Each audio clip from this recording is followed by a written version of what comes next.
The light has never truly left you. It was never extinguished. It was never taken. It is simply buried.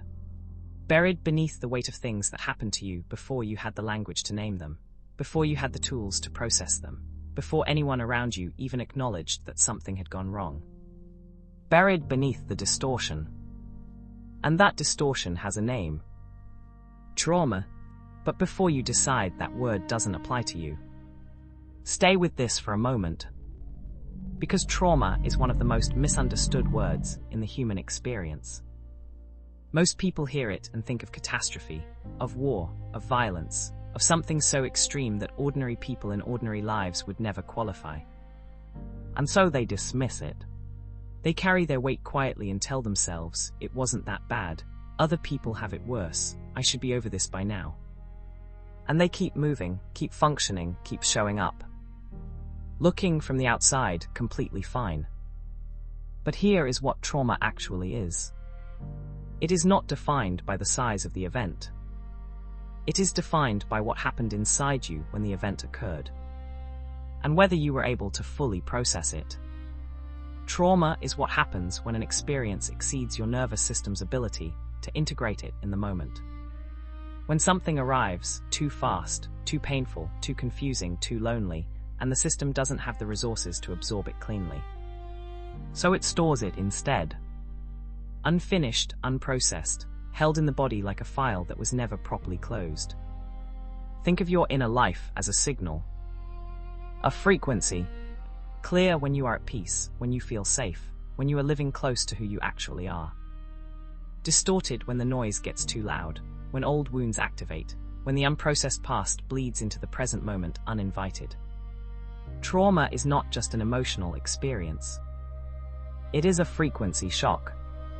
A disruption to your inner signal so significant that the system repugnizes itself around the disruption, building walls, developing patterns, creating responses that were once protective, but have now become the very thing keeping you from your own life.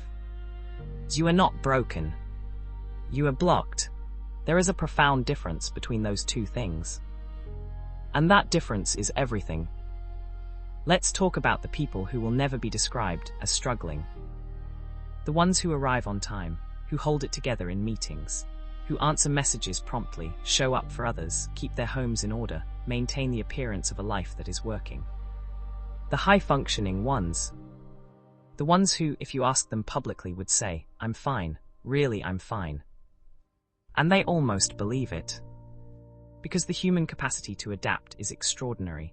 The nervous system learns, early and efficiently, to compartmentalize, to wall off what is too painful to feel in the middle of an ordinary day, to keep the surface smooth while the underneath carries everything that has never been allowed to be felt. These people are not dishonest. They have simply learned, often from a very young age, that certain feelings are not safe to have, that certain needs will not be met, that the cost of falling apart is too high, that staying functional is the only option. And so they do. They stay functional. And they are exhausted in a way that sleep doesn't fix. You may recognize this. The kind of tired that lives deeper than the body. The feeling of going through the motions of your own life, while some part of you watches from a distance, wondering when it will feel real. The moments when you are surrounded by people and still feel profoundly, inexplicably alone. The way certain songs, certain smells, certain tones of voice, reach past all your carefully maintained composure and touch something that suddenly, without warning, is not fine at all. These are not signs of weakness. These are signals. Your inner frequency breaking through the noise, trying to reach you. Because the body keeps the score. This isn't a phrase, it is a neurological reality. What the mind learns to suppress, the body continues to hold. In the tension that lives permanently in the shoulders and the jaw. In the stomach that tightens before conversations that feel unsafe. In the way your breathing becomes shallow in rooms where you feel unseen. In the heart that races in situations that are, rationally, not dangerous, but feel, at a level beneath reason, exactly like the moment when everything once went wrong. The body is not overreacting. The body is remembering. And here is the question that matters most. Not why am I like this, But what is this trying to protect? Because every pattern that developed in the wake of trauma was, at some point, intelligent. The child who learned to be invisible in a household that wasn't safe. That invisibility was survival. The person who learned not to need too much, not to ask, not to take up space. Those lessons were learned in an environment where needing things had consequences. The one who became the caretaker, always managing others, always focusing outward, found that focusing outward meant they never had to feel what was happening inside. These were not failures of character. These were adaptations. Brilliant, necessary, life-preserving adaptations. That now, in a different life, in a different context, with different people, are running on the old programming, still protecting you from a danger that may no longer exist. Still keeping the light buried because the last time it showed, something happened. So how do you want to spend this life?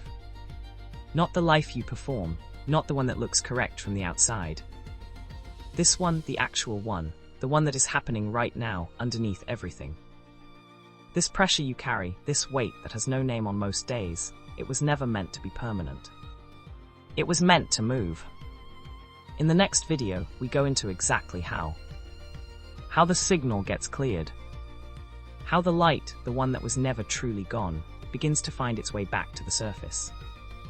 Not through force, not through performance, not through finally becoming the version of yourself that has everything figured out, but through something far simpler and far more powerful than any of that. Subscribe and press the bell icon, because the next video is the one that makes this one matter.